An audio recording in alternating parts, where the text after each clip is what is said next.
Photometry. Photometry is the science of the measurement of light in terms of its perceived brightness to the human eye. It is distinct from radiometry, which is the science of measurement of radiant energy, including light, in terms of absolute power. In modern photometry, the radiant power at each wavelength is weighed by a luminosity function that models human brightness sensitivity. Photometry and the eye. The human eye is not equally sensitive to all wavelengths of visible light. Photometry attempts to account for this by weighing the measured power at each wavelength with a factor that represents how sensitive the eye is at that wavelength. The standardized model of the eye's response to light as a function of wavelength is given by the luminosity function. Photometric quantities. Measurement techniques vary depending on the effects under study and gave rise to different nomenclature. Use of the human eye as a detector led to photometric units weighed by the eye's response characteristic. Many different units of measure are used for photometric measurements. People sometimes ask why there need to be so many different units or ask for conversions between units that can be converted, lumens and candelas for example. We are familiar with the idea that the adjective heavy can refer to weight or density, which are fundamentally different things. Similarly, the adjective bright can refer to a light source which delivers a high luminous flux measured in lumens, or to a light source which concentrates the luminous flux it has into a very narrow beam candelas, or to a light source that is seen against a dark background. Measuring light. In this video, we are going to see about measuring light. Use a reflected light meter to measure the light reflecting off your subject.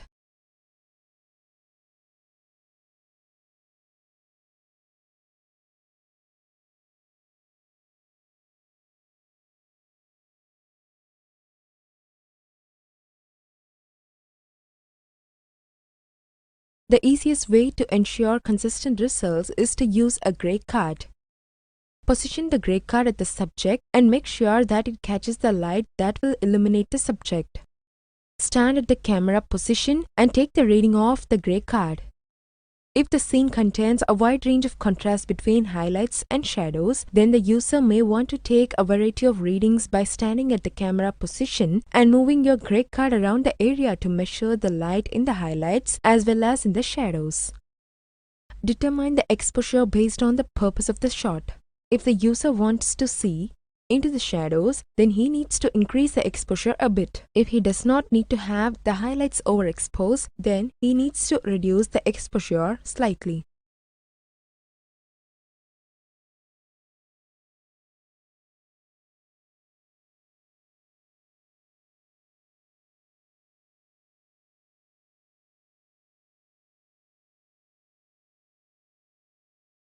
The user can also use a reflected light meter to read light emanating from a light source or passing through a translucent subject such as stained glass or liquid. There are various ways to use an incident meter.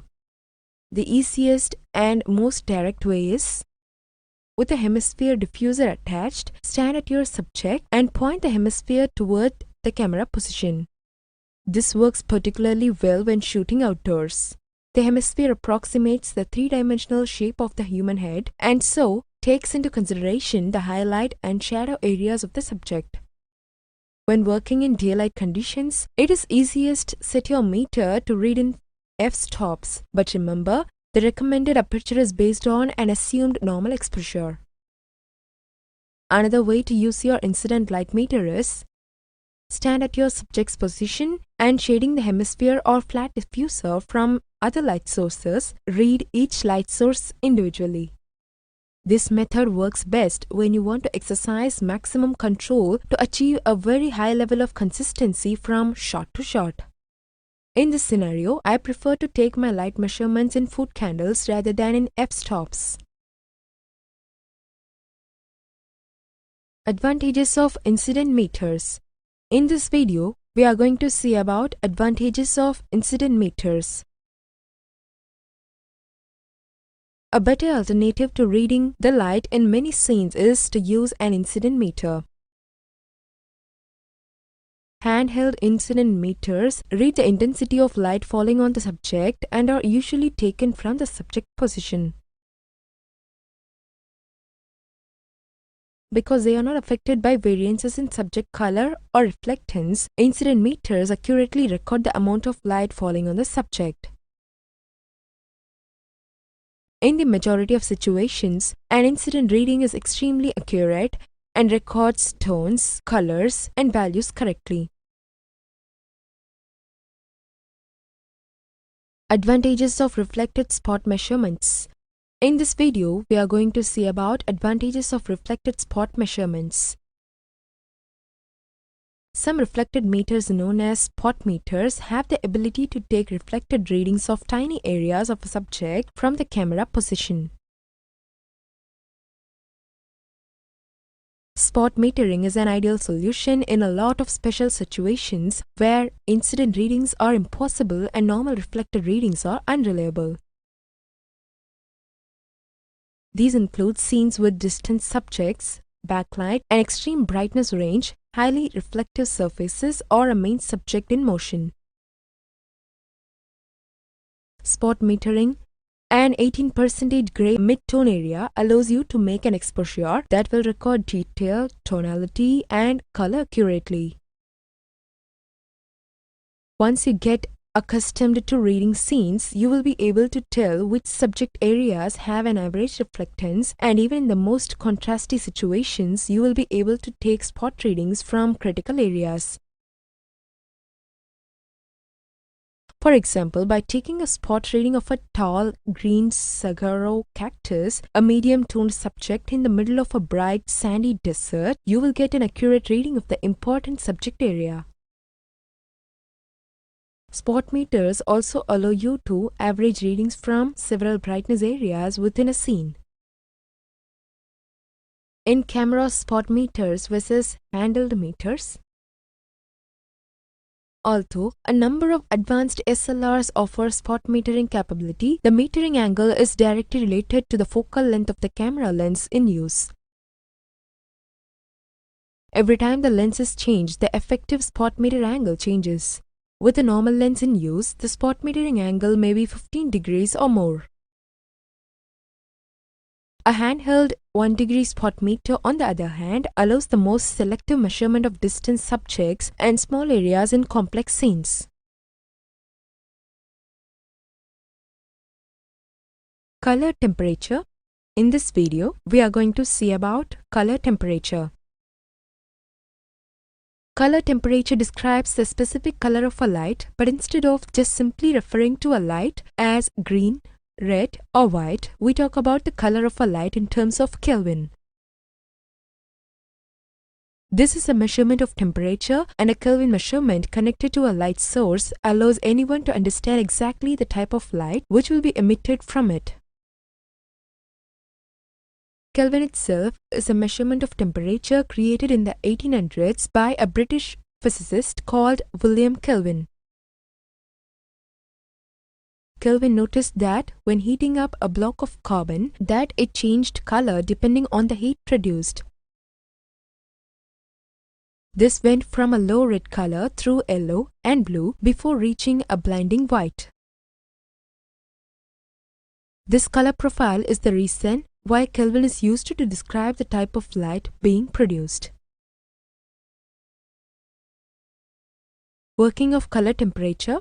In this video, we are going to see about working of color temperature.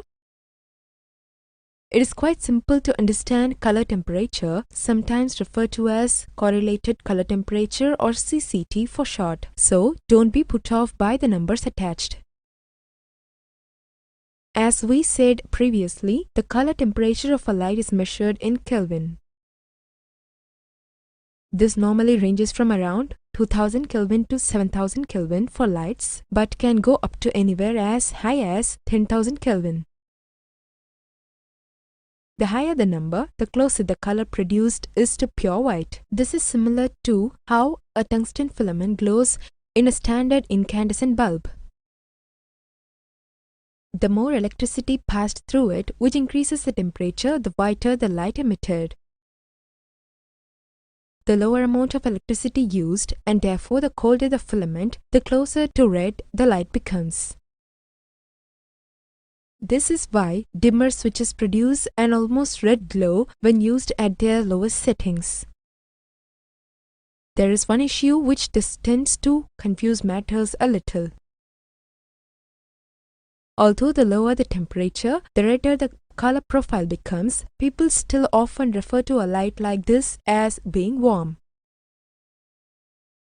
Likewise, a bright white light which corresponds to a higher temperature is often described as a cold light. The reason for this disparity between the description and the actual Kelvin measurement is that warm is used to describe cozier colors such as red and yellow in relation to a fireplace, while whiter lights are seen as cold by being the polar opposite. Therefore, higher color temperatures are described as cold or cooler, while lower temperatures are described as being warmer. Common color temperature used includes 2700 Kelvin. This produces a warm, cozy light. It is similar to the yellow or white light produced by a standard incandescent bulb or candle. 3000 Kelvin. At this color temperature, the light becomes more white than yellow. This is similar to the light produced by an average halogen bulb. 3500 Kelvin. Fluorescent tubes tend to produce this type of light. It is again even whiter and can have very slight hint of blue to it. 4000 Kelvin. Again, fluorescence can be found with this color profile. This is even whiter still with more blue through the light. 6000 Kelvin. This is a close approximation of normal daylight. Fluorescent tubes produce this light, as can some LEDs.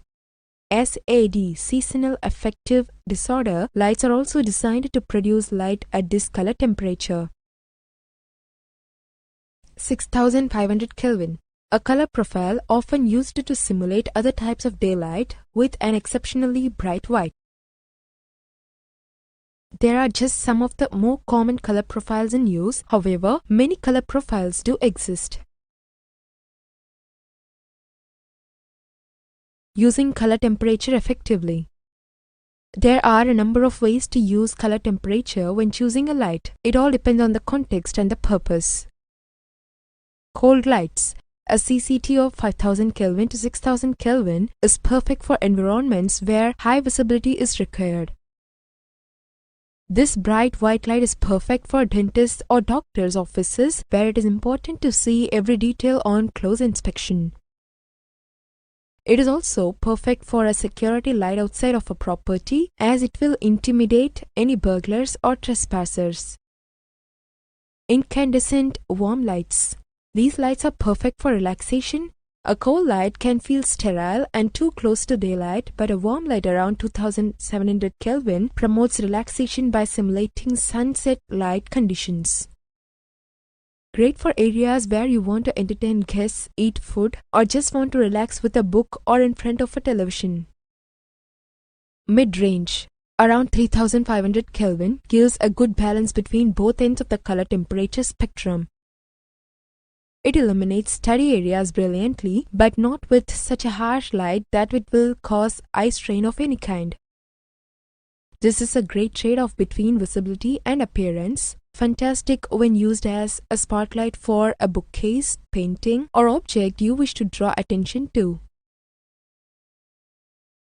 There are so many different color profiles available that the choice can be quite intimidating. Hopefully, with the above information now at hand, you will be able to look for a light color for your needs without fearing the jargon or terminology.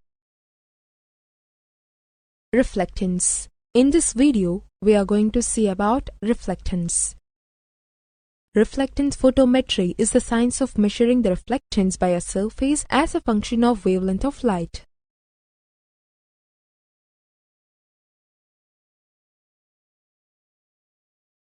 white light is incident on a surface and the light reflected from the surface is then measured after passing through a monochromator.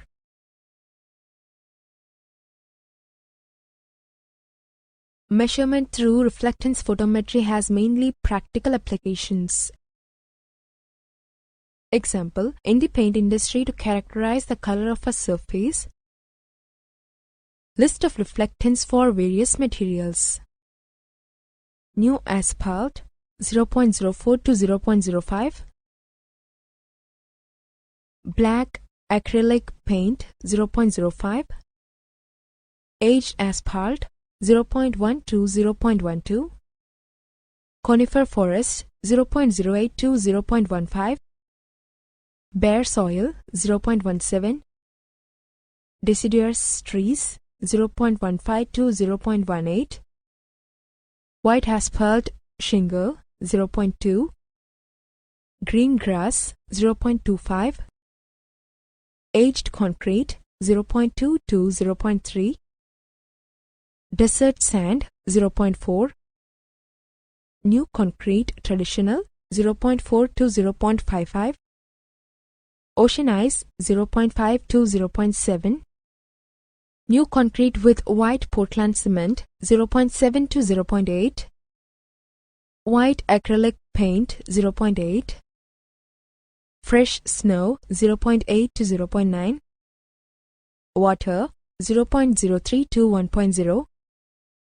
Old or melting snow 0.40 to 0.80. Tundra 0.2. Foot candles. In this video, we are going to see about foot candles. A foot candle is a non-SI unit of illuminance or light intensity widely used citation needed in the United States in photography, film, television, conservation lighting, greenhouse horticulture, the lighting industry, construction-related engineering, and in building codes. The name foot candle conveys the illuminance cast on a surface by one candela source 1 foot away. As natural as this sounds, this style of name is now frowned upon because dimensionally illuminance is not length times luminous intensity as the name would imply, but instead luminous intensity per unit area. The unit is defined as the amount of illumination the inside surface of a 1 foot radius sphere would be receiving if there were a uniform point source of one candela in the exact center of the sphere. Alternatively, it can be defined as the illuminance on a 1 square foot surface of which there is a uniform distributed flux of 1 lumen. Thus, 1 foot candle is equal to 1 lumen per square foot or approximately 10.764 lux. In practical applications, as when measuring room illumination, it is very difficult to measure luminance more accurately than plus or minus 10%, and for many purposes, it is quite sufficient to think of 1 foot candle as about 10 lux, as is typically done in the lighting industry. Brightness. In this video, we are going to see about brightness. Brightness is an attribute of visual perception in which a source appears to be radiating or reflecting light. In other words, brightness is the perception elicited by the luminance of a visual target. This is a subjective attribute or property of an object being observed. The adjective bright derives from an Old English "bright" with the same meaning via metathesis, giving Middle English bright. Brightness was formerly used as a synonym for the photometric term luminance and incorrectly for the radiometric term radiance. As defined by the U.S. Federal Glossary of Telecommunication Terms, FS 1037C, brightness should now be used only for non-quantitative references to physiological sensations and perceptions of light. A given target luminance can elicit different perceptions of brightness in different contexts. See, for example, White's illusion. In the RGB color space, brightness can be thought of as the arithmetic mean mu of the red, green, and blue color coordinates. Mu is equal to R plus G plus B divided by over 3. Brightness is also a color coordinate in the HSB or HSV color space, that is hue, saturation, and brightness or value. With regard to stars, brightness is quantified as apparent magnitude and absolute magnitude.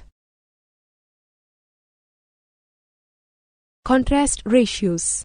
In this video, we are going to see about contrast ratios.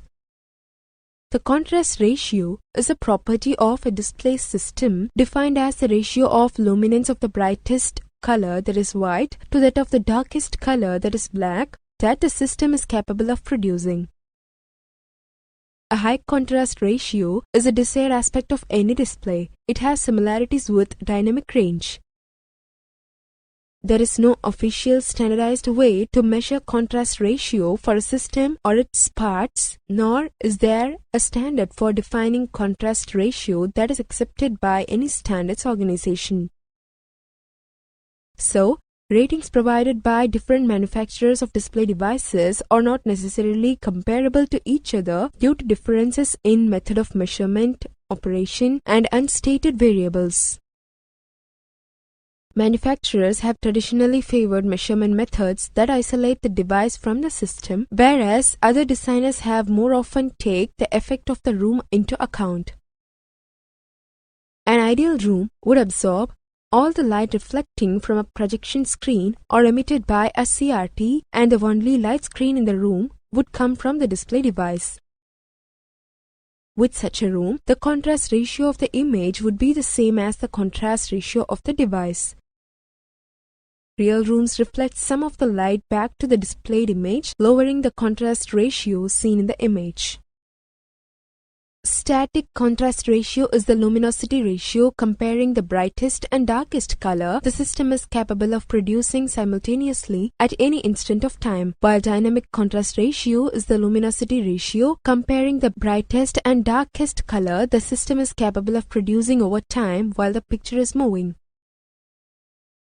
Moving from a system that displays a static motionless image to a system that displays a dynamic changing picture slightly complicates the definition of the contrast ratio due to the need to take into account the extra temporal dimension to the measuring process.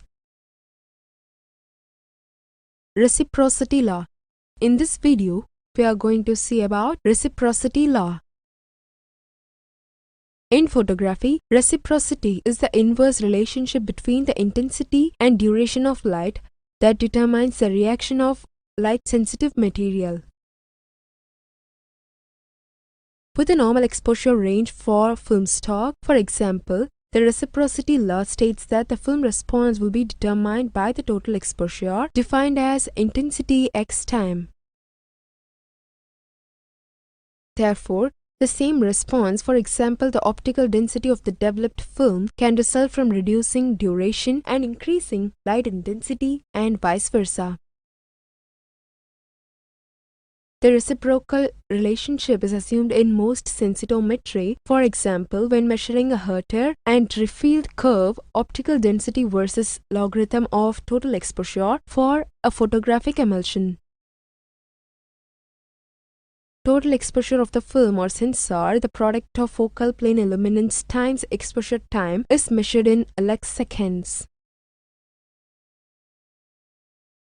Reciprocity law failure. In this video, we are going to see about reciprocity law failure.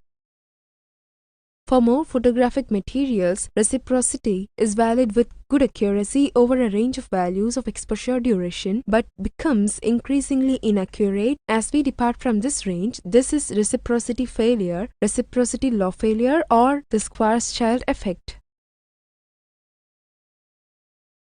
As the light level decreases out of the reciprocity range, the increase in duration and hence of total exposure required to produce an equivalent response becomes higher than the formula states. For instance, at half of the light required for a normal exposure, the duration must be more than doubled for the same result. Multipliers used to correct for this effect are called reciprocity factors. At very low light levels, film is less responsive. Light can be considered to be a stream of discrete photons, and a light-sensitive emulsion is composed of discrete light-sensitive grains, usually silver halide crystals. Each grain must absorb a certain number of photons in order for the light-driven reaction to occur and the latent image to form. In particular, if the surface of the silver halide crystal has a cluster of approximately 4 or more reduced silver atoms, resulting from absorption of a sufficient number of photons, usually a few dozen photons are required, it is rendered developable. At low light levels, that is few photons per unit time, photons impinge upon each grain relatively infrequently. If the 4 photons required arrive over a long enough interval, the partial chain due to the first 1 or 2 is not stable enough to survive before enough photons arrive to make a permanent latent image center. This breakdown in the usual trade-off between aperture and shutter speed is known as reciprocity failure. Each different film type has a different response at low light levels. Some films are very susceptible to reciprocity failure and others much less so. Some films that are very light sensitive at normal illumination levels and normal exposure times lose much of their sensitivity at low light levels, becoming effectively slow films for long exposures. Conversely, some films that are slow under normal exposure duration retain their light sensitivity better at low light levels. For example, for a given film, if a light meter indicates a required EV of 5 and the photographer sets the aperture to f/11, then ordinarily a 4-second exposure would be required. A reciprocity correction factor of 1.5 would require the exposure to be extended to 6 seconds for the same result. Reciprocity failure generally becomes significant at exposures of longer than about 1 second for film and about 30 seconds for paper. The reciprocity also breaks down at extremely high levels of illumination with very short exposures. This is a concern for scientific and technical photography, but rarely to general photographers, as exposures significantly shorter than a millisecond are only required for subjects such as explosions and particle physics experiments, or when taking high-speed motion pictures with very high shutter speeds, 1/10,000 seconds or faster. Exposure controls. In this video, we are going to see about exposure controls. A photograph's exposure determines how dark or light an image will appear when it is being captured by your camera. Believe it or not, this is determined by just 3 camera settings: aperture, ISO, and shutter speed, the exposure triangle. Understanding exposure. Achieving the correct exposure is a lot like collecting rain in a bucket. While the rate of rainfall is uncontrollable, 3 factors remain under your control: the bucket's width, the duration you leave it in the rain, the quantity of rain you want to collect. You just need to ensure you don't collect too little underexposed, but that you also don't collect too much overexposed. In photography, the exposure settings of aperture, shutter speed, and ISO speed are analogous to the width, time, and quantity discussed above. The differences in exposure control in camera. Exposure triangle. In this video, we are going to see about exposure triangle. The exposure triangle is a catchy phrase meant to encompass the 3 factors which affect the exposure of a photograph of a scene with a given amount of light. The exposure triangle is an aid to remembering the 3 controls and helping photographers to think through the process of setting each of them to achieve the exposure required. Each setting controls exposure differently. Aperture controls the area over which light can enter your camera. Shutter speed controls the duration of the exposure. ISO speed controls the sensitivity of your camera's sensor to a given amount of light. One can therefore use many combinations of the above three settings to achieve the same exposure. The key, however, is knowing which trade-offs to make, since each setting also influences other image properties. For example, aperture affects depth of field, shutter speed affects motion blur, and ISO speed affects image noise. Shutter speed. In this video, we are going to see about shutter speed. Shutter speed is the length of time a camera shutter is open when taking a photograph.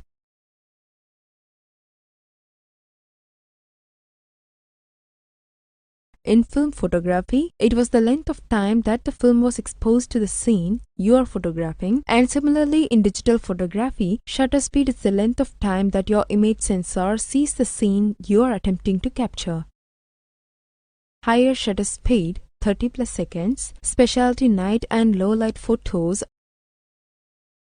The waterfall picture is with slower shutter speed, ½ second. It is to have a silky look to flowing water. Landscape photos on a tripod for enhanced depth of field. 1:2 to 1:30 second. To add motion blur to the background of a moving object, carefully taken handheld photos with stabilization. 1:50 to 1/100 second. Typical handheld photos without substantial zoom. 1:250 to 1/500 second. To freeze everyday sports or action subject movement, handheld photos with substantial zoom, telephoto lens. 1/1000 to 1/4000 second.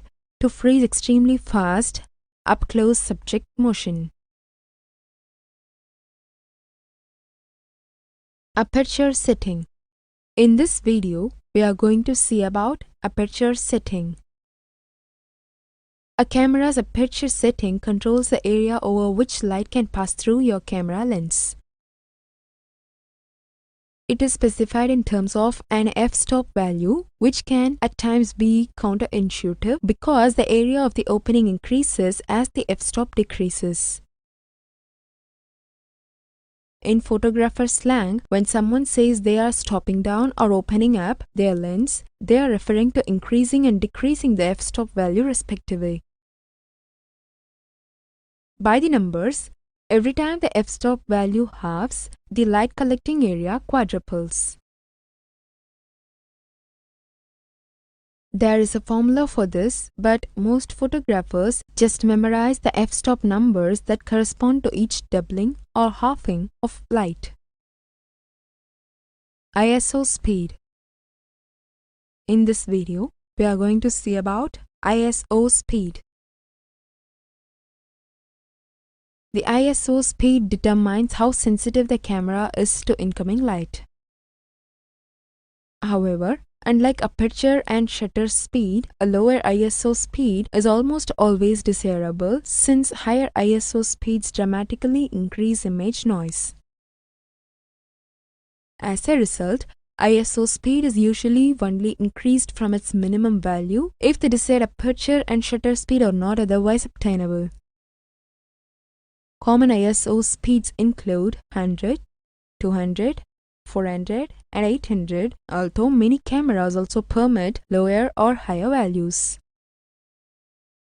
With compact cameras, an ISO speed in the range of 50 to 200 generally produces acceptably low image noise, whereas with digital SLR cameras, a range of 50 to 800 or higher is often acceptable. Hollywood lighting. In this video, we are going to see about Hollywood lighting. Lighting performs essential functions in Hollywood films, enhancing the glamour, clarifying the action, and intensifying the mood. Closely analyzing Girl Shy 1924, Anna Karenina 1935, Only Angels Have Wings, 1939, and Teen Men, 1947, along with other brilliant classics. Keating describes the unique problem posed by these films and the innovative ways cinematographers handle the challenge. Once dismissed as crank-turning laborers, these early cinematographers became skillful professional artists by carefully balancing the competing demands of story, studio, and star. Cinematographers were masters of multifunctionality and negotiation, honing their craft to achieve not only realistic fantasy but also pictorial artistry. Expressionist lighting. In this video, we are going to see about expressionist lighting. Expressionist lighting is a way of experimenting with lighting to illustrate different emotions and moods in the photograph. Use expressionistic lighting in artistic photography with information from a professional art and commercial photographer in this free video on photography. Films such as the original Lon Chaney film Phantom of the Opera, which can be viewed here, and Bela Lugosi in Dracula were two horror films that were greatly influenced by the genre. Films such as Dark City, Psycho, many monster and horror films as well as film noir were also influenced by the expressionist use of light and shadow to create emotion or action. Directors such as Billy Wilder, Otto Preminger, Alfred Hitchcock, and Michael Curtis, and even the contemporary Tim Burton all have styles of filmmaking that can be easily traced back to the roots of German Expressionism. The artistry and creativity of this unique genre of film shows us that you don't need special effects or even color and sound to create a film that is as spine-tinglingly frightening or emotionally thoughtful as the film we have today. Expressionistic lighting is when you want to experiment with your lights a little bit more. There is no set in stone rules on how you do it or where the lights go. It's pretty much whatever you want to do. The important thing here is to show different emotions. If you are photographing, for example, a dream sequence, you might only have one harsh light coming from below to have a scary sort of look, or perhaps you might put the light behind the person just to get a silhouette of them, and with this, it's pretty much whatever your imagination says, that's what you can try. Experimenting with the lights and discovering what it is that you want to happen with the lights when you are using expressionistic lighting.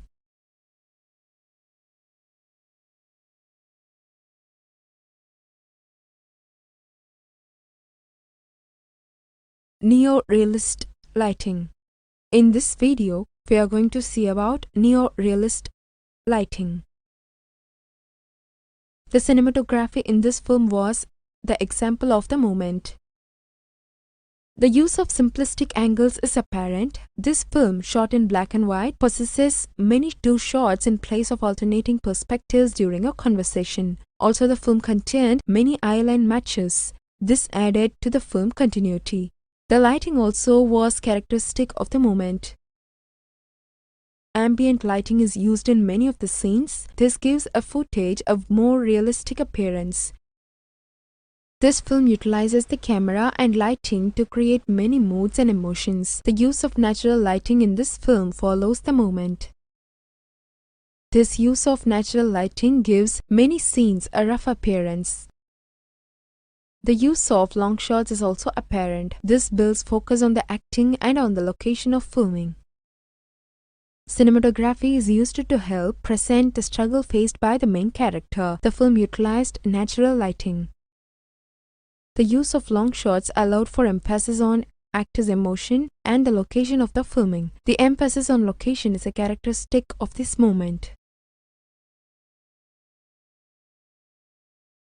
Softening of images. In this video, we are going to see about softening of images. Lighting does more than just expose the image. It's one of the very basic tools that filmmakers have at their disposal to create an atmosphere for their story. In Hollywood films, there are various uses of hard lights and soft lights, but most often hard lights are used to fake daylight since the sun itself is a hard source. What is soft light? On camera, frontal light is very even to a fault. It comes from the same angle that the lens sees, so there are no shadows on the subject. The top picture is direct flash and is a small light, but it is off camera so that its shadow will still show shape of the subject. Hard light from the small direct flash about where the top of the umbrella would be same angle causes dark, sharp shadows, which is more contrasty. Certainly, it is not flat lighting and not real dark here because the white background curved up just a few inches away is a reflector providing some fill. Shadow is darker at front than at rear. Hard side light emphasizes details of texture. For example, the egg texture where the light is at 90 degrees to the surface, or for example, similar low side direct lighting is great to photograph the detail in a coin. It makes dark surface shadows to show contours, but showing all surface detail is not always a plus. In skin complexions or wrinkles, for example, and soft light has no dark shadows to emphasize surface texture. What is soft light? It is large, wide light that diffuses the shadows, converting them to subtle gradient tones that wrap around the subject.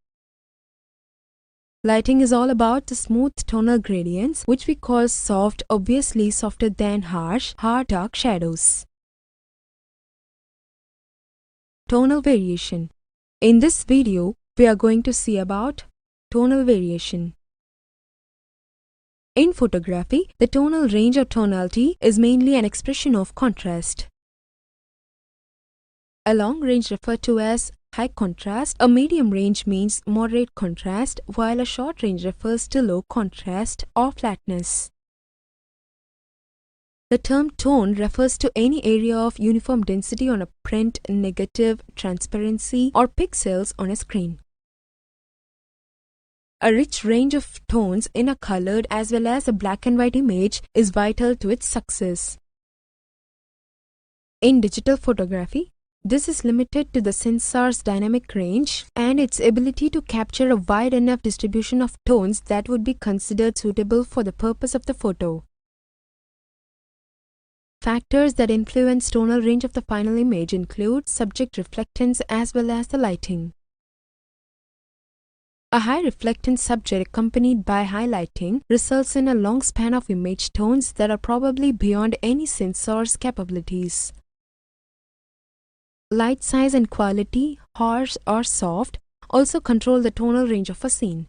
So, do special effect filters such as polarizing filters that are known to increase color vibrancy and expand tonal range. Diffusers and similar light control equipment lessen contrast, thus reducing the tonal range. The bit depth used to encode an image has an effect on the tonal range of that image. 8 bits yield 256 discrete levels of information, which is the minimum number of levels that produces visually continuous tones, while 16 bits yield 65,536 discrete levels of information. Famous American landscape photographer Ansel Adams devised what is known as the zone system. The zone system can be applied for obtaining correct exposures under different circumstances, no matter how tricky. Good knowledge of the zone system as well as a solid experience in applying it allow user to accurately tune the result up or down the tone scale and to successfully contract or expand the range it occupies on that scale for technical or creative purposes. Tonal range. In this video, we are going to see about tonal range. In photography, tonal range refers to mid-tone values expanding to occupy the scale between the lightest and darkest points of an image. The wider the range expands, the more contrast there is, and the more mid-tone values would be represented in the image. An image with a narrow tonal range would cover a more restricted area between its lightest and darkest values, thus mainly consisting of mid-tones and in turn having less contrast. The histogram gives us a really good idea about the tonal range of an image on a scale of 0 to 255. The white point, the point on the rightmost side of the scale, has a value of 255 and is purely white. And the black point, the point on the leftmost hand side of the scale, has a value of 0 and is purely black, as well as a number of points between pure black and pure white that constitute the midtones.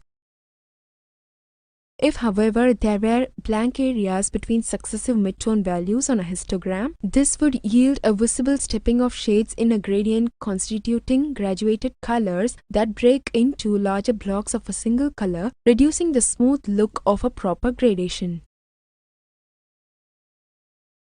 Incandescent lamps. In this video, we are going to see about incandescent lamps.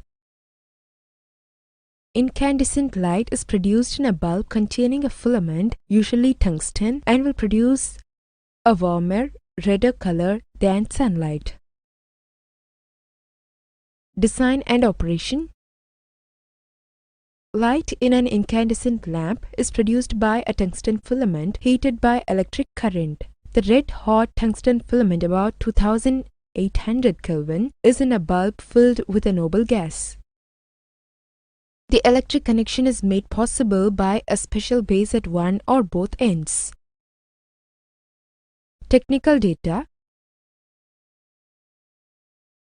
The rated voltage of incandescent lamps mainly used for lighting interiors is 220 to 230 volt.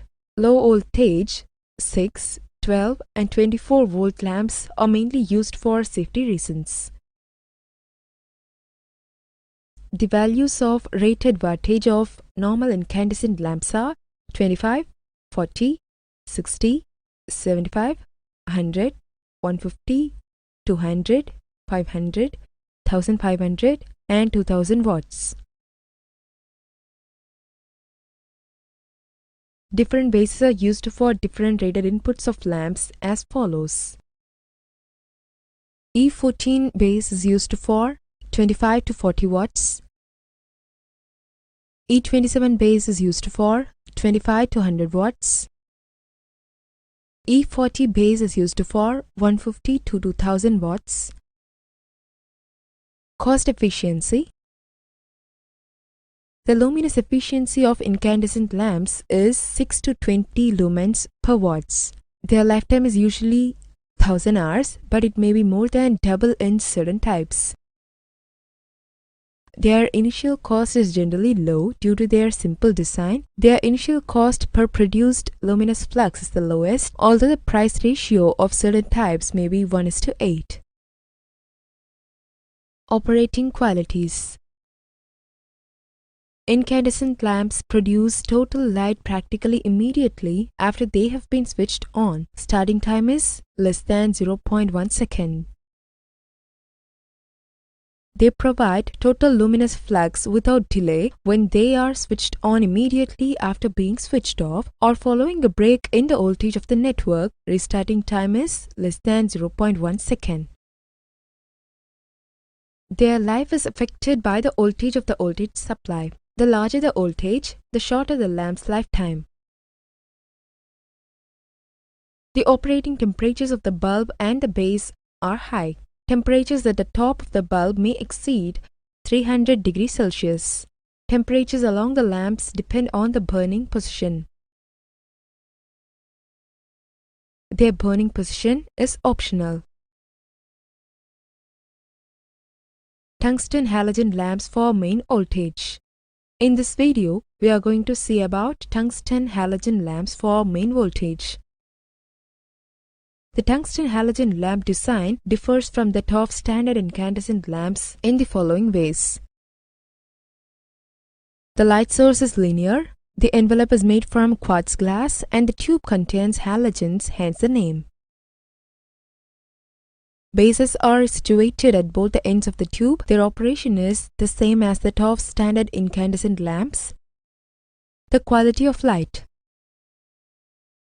The spectral distribution of their light is practically the same as that of standard incandescent lamps. Their color temperature is low, 2800 to 3300 Kelvin, so the color of their light is warm. Their color rendering is excellent, RA is equal to 1A. Technical data. Their rated voltage is generally between 220 to 230 volts. Their rated wattages are 100, 150, 200, 250, 300, 500, 750, 1000, 1500 and 2000 watts. They have special bases for electric connection. The luminous flux generated by one lamp is 1300 to 44,000 lumens. Cost efficiency. The luminous efficacy of these halogen lamps is 13 to 22 lumens per watt, better than that of standard incandescent lamps. Their lifetime, 2000 to 3000 hours, is longer than the lifetime of standard incandescent lamps. Their initial cost is generally low due to their simple design. Their initial cost per produced luminous flux is somewhat by about 25% higher than that of the cheapest standard incandescent lamps. Operating qualities. Halogen lamps produce total light practically immediately after they are switched on. Starting time is less than 0.1 second. The operating temperature of the bulb may exceed 300 degrees Celsius. They provide total luminous flux without delay when they are switched on immediately after being switched off or following a break in the voltage of the network. Restarting time is less than 0.1 second. Their burning position is horizontal, 4 to 15 degree. Fluorescent lamps. In this video, we are going to see about fluorescent lamps. Fluorescent light, a common form of illumination in offices, has a more complicated light emission mechanism than incandescent light. Ultraviolet rays created within fluorescent lamps are transferred into visible light that we can see. Design and operation. The light is produced predominantly by the fluorescent powder covering the inner wall of the tube. The powder transforms the UV radiation of the gas discharge into visible light. Fluorescent lamps can only operate with the help of auxiliaries, starter, ballast, capacitor, electronic control gear, etc. Fluorescent lamps convert about 1/4 of their input into light. This ratio is smaller if the auxiliaries are also taken into account. The quality of light. The quality of light of fluorescent lamps may vary depending on the composition and quality of the fluorescent powder. Consequently, the spectral distribution of their light may also vary. Their color temperature may be 2900 to 6500 Kelvin, so their light may be warm, neutral, or cool. Their color rendering varies too. RA is equal to 1A, 1B, 2A, 2B, or 3. Technical data. The rated voltages of the tubes are between 57 and 110 volt, which means that they can be operated from the 230 volt of the network if the proper auxiliaries are used. Depending on the sort of the ballast, the input from the network exceeds that of the lamp by about 20% in case of normal ballast, 10% in case of low loss ballast, 5% in case of electronic ballast. The luminous flux generated by one lamp is 1000 to 5400 lumens. Cost efficiency. The luminous efficacy of fluorescent lamps depends on the fluorescent powder used, the rated wattage, the diameter. Depending on the above parameters, their luminar efficacies are 50 to 75 lumens per watt for dia 38 mm, 70 to 95 lumens per watt for dia 26 mm, 95 to 105 lumens per watt for dia 16 mm. Mercury lamps. In this video, we are going to see about mercury lamps. Mercury vapor lamp means a high-intensity discharge lamp including clear, phosphor-coated and self-ballasted screw-based lamps in which the major portion of the light is produced by radiation from mercury, typically operating at a partial vapor pressure in excess of 100,000 Pascal, approximately 1 atmospheric pressure. Design and operation.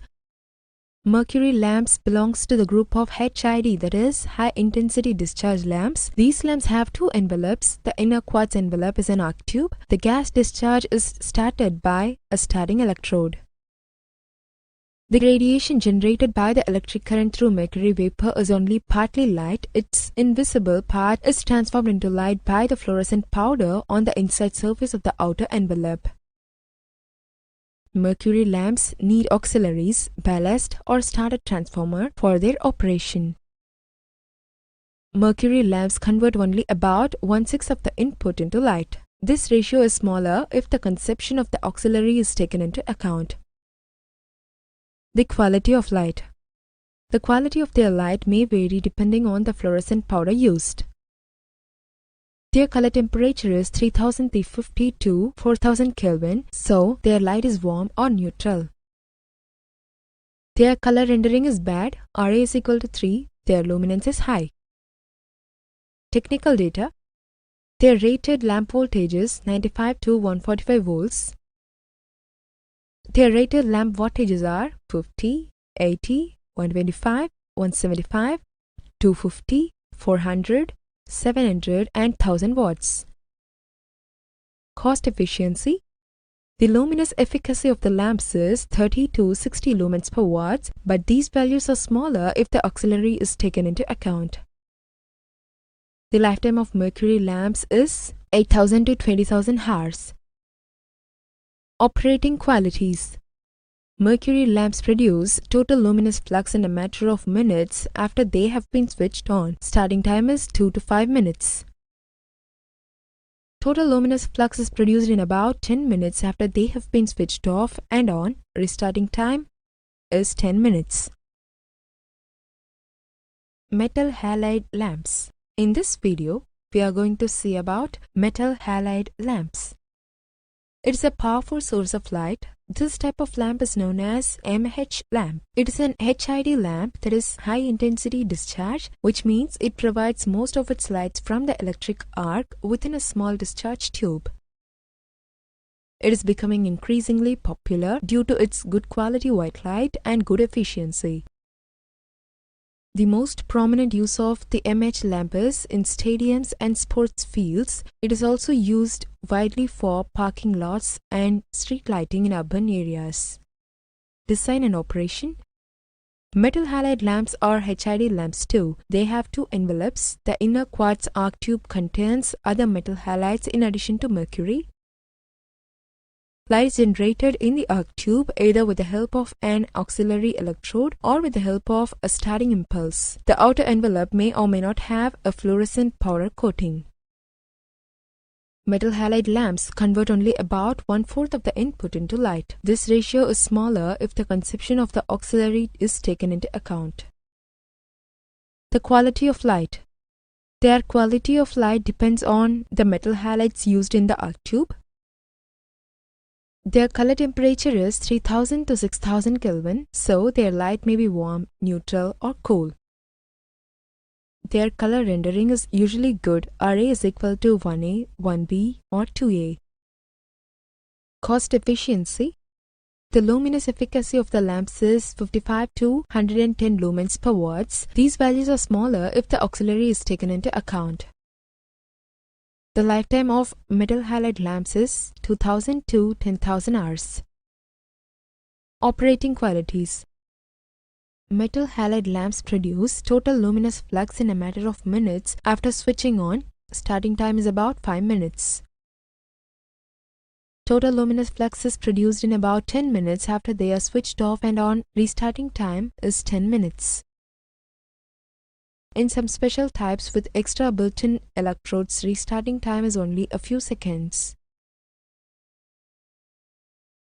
Zooming. In this video, we are going to see about zooming. An LED has a beam angle of 120 to 180 degrees.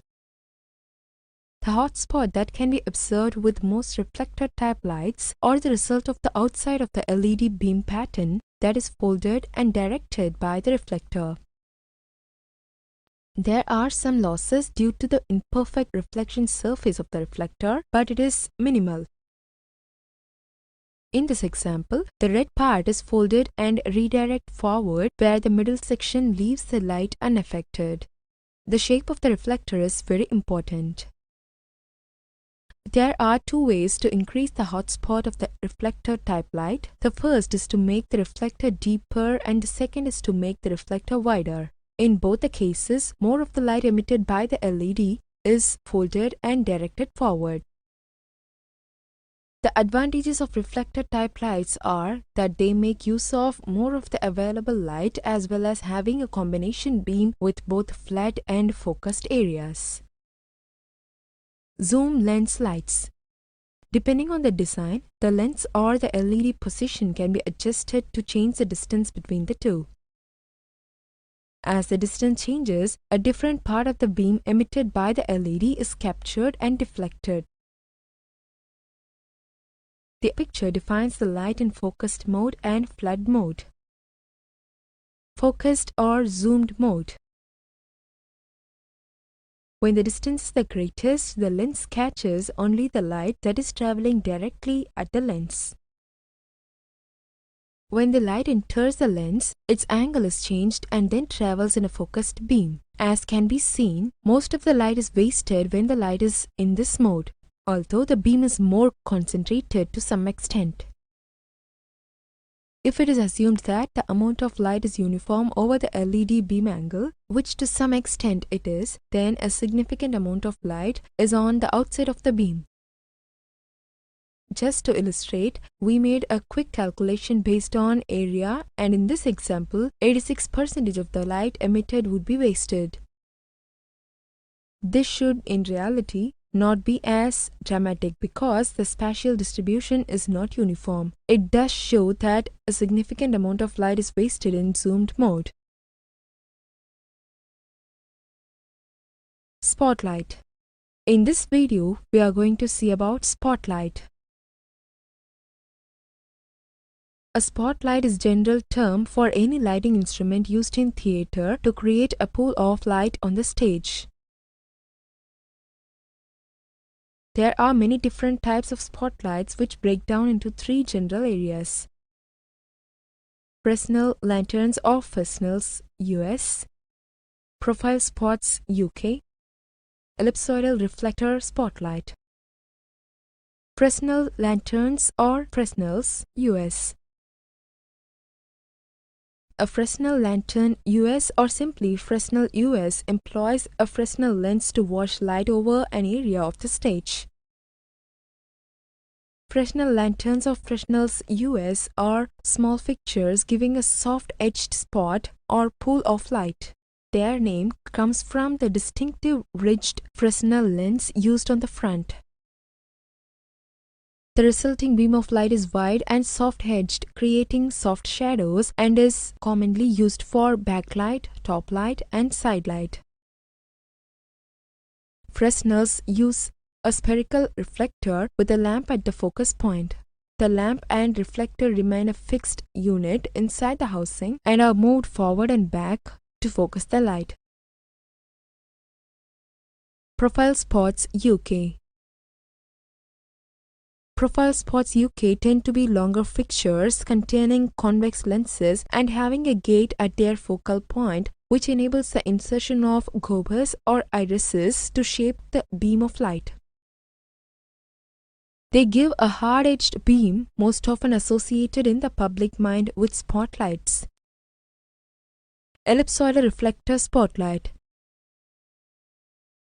The ellipsoidal reflector spotlight, that is ERS, also known as profile, after its ability to project the silhouette or profile of anything put in the gate, UK, and decoupe, French, is the most abundant instrument type currently used in theoretical use. The flexibility of the ERS allows it to fulfill the bulk of lighting roles in the theater. The major components of an ERS light are the casing in which the internal parts are mounted, an ellipsoidal reflector located in the back of the casing, a lamp mounted to position the filament at the rear focal point of the ellipsoid, a dual plano-convex lens, two plano-convex lenses facing each other in the barrel, and at the front a gel frame to hold the color gel. The light from the lamp is efficiently gathered by the ellipsoidal reflector and sent forward through the gate, shutters, and lens system.